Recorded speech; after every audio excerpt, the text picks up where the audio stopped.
Recently, the Southern African Development Community, or SADC, found itself at the center of controversy over its handling of Zimbabwe's elections in August. Let's dive into what happened and why it's causing such a stir.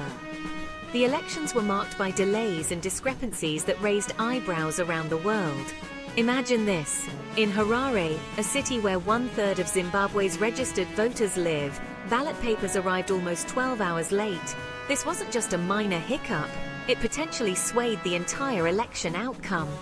SADC's Electoral Observer Mission, along with other international groups, labeled the elections as fraudulent. But what's even more interesting is the aftermath.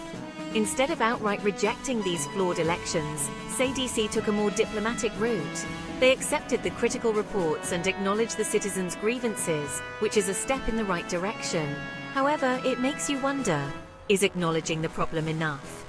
Zimbabweans understandably are disappointed. They expected a more robust response, perhaps one that could lead to a re-evaluation of the election results or stronger sanctions against electoral misconduct.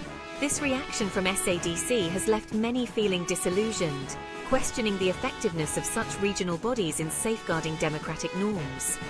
As we look at this scenario, it's crucial to ask ourselves about the role of international observer missions. Are they merely watchdogs that bark without biting, or can they genuinely enforce democratic principles? The actions SADC takes next could set a precedent, not just for Zimbabwe, but for electoral integrity across Southern Africa. In closing, while SADC's initial steps in acknowledging the flawed elections are commendable, the real test is in what follows.